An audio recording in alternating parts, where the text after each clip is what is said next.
Benvenuti in un nuovo episodio di Test and Tell. Io sono Eleonora e oggi andrò a testare con voi il fondotinta di NYX Can't Stop Won't Stop.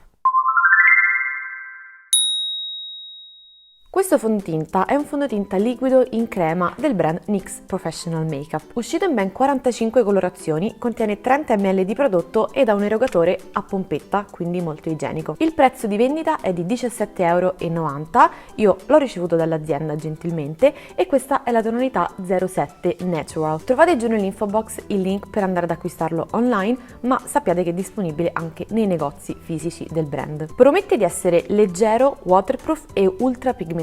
Infatti trovate la dicitura full coverage, quindi altissima coprenza, anche sul pack del prodotto. Promette inoltre di essere adatto specialmente a pelle mista e grassa, in quanto promette di tenere sotto controllo l'effetto lucido e opacizzare l'incarnato per tutto il giorno. Passiamo adesso all'applicazione. Ho fatto un pump di prodotto sulla mia mano e come vedete la texture è liquida ma cremosa, non eccessivamente liquida, infatti non tende a scivolare verso il braccio il prodotto.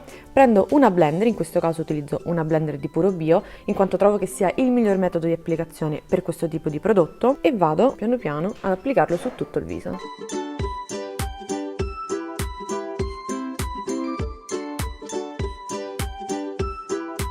Faccio un secondo pump, 2 dovrebbero bastarmi per andare a coprire ed ottenere l'effetto che io voglio, la coprenza sul mio viso. Non indosso primer per non alterare il test di questo fondotinta, ma ovviamente prima ho idratato la pelle con una crema idratante. Insisto nelle zone dove ho alcune imperfezioni e ne metto anche un po' nella zona degli occhi. Completo velocemente e leggermente la base e torno da voi. Ok, eccomi qua tornata con un super leggero make-up. Ho deciso infine di non applicare la cipria sul resto del viso, ma soltanto nella zona del contorno occhi, e ho utilizzato questa qui di Make Up Forever. Quindi andremo a testare per bene anche la promessa dell'opacità. Sono praticamente le 11 e inizia il test.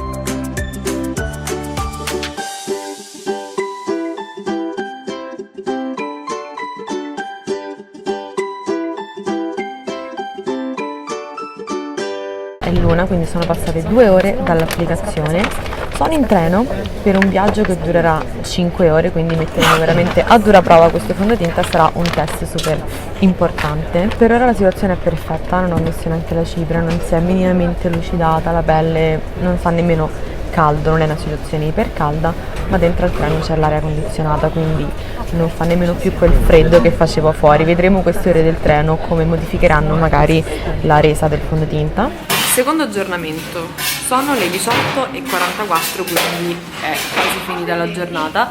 Sono leggermente lucida sulla fronte e sul naso e per il resto invece sta veramente bene, poi considerato che non ho messo la cipria. Sul treno ho dormito, quindi mi sono anche appoggiata con le varie mani, felpe, cose. Non ho fatto granché, però è stato un viaggio molto lungo, c'era comunque l'aria condizionata, caldo, freddo. Quindi è stato sicuramente uno stress test in treno. Ultimo aggiornamento della giornata, sono le 22:22. Dopo essere andata a cena fuori, ho mangiato al giapponese, siamo a prendere un tè caldo, un latte caldo, un chai latte in un altro posto, una pasticceria. Comunque, a parte dove sono, visto che non è un prodotto labbra, quindi non importa moltissimo, il fondotinta secondo me si è comportato strabene in tutta questa zona del viso e è lucido nella parte della fronte e nella parte del naso, quindi la classica zona T. Potrei anche utilizzare una di queste veline, in realtà sono quei classici fazzoletti da bar, pasticcerie, per andare a tamponare la zona. Facciamo una prova.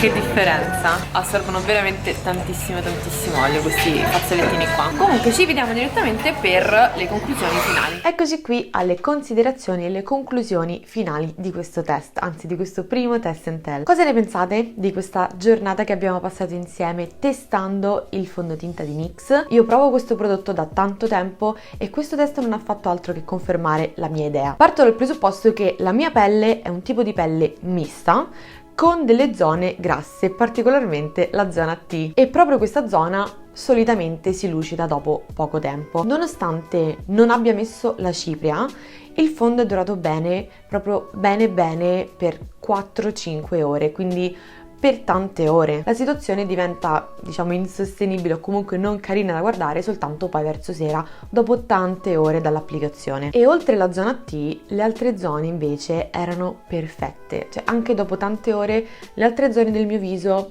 perfette. È uno dei fondotinta che preferisco, mi è piaciuto veramente veramente tanto. E a chi lo consiglio? Sicuramente se avete una pelle mista, tendenzialmente grassa, quindi con delle zone grasse come la mia, ma le zone non grasse della pelle non devono essere secche. La mia è mista, tendenzialmente grassa, proprio perché il resto è normale. Lo consiglio inoltre a chi cerca un'alta coprenza utilizzando però poco prodotto, quindi non andando a creare troppo strato. Non lo consiglio al contrario, innanzitutto a chi cerca un fondotinta leggero, una coprenza leggera, qualcosa di My Skin But Better. Questo è un fondotinta che comunque, anche data la sua texture cremosa, si sente, anche se appunto siccome è molto pigmentato ne va utilizzato poco. Se avete una pelle secca, disidratata, con delle zone più evidenti, con delle pellicine, non lo consiglio tantissimo a questa tipologia di pelle, poiché tende ad evidenziare le zone che hanno più pellicine e screpolature, e inoltre tenete conto che non è un fondotinta idratante. Il miglior metodo di applicazione secondo me è assolutamente una spugnetta di tipo blender. Fate attenzione, non una spugnetta classica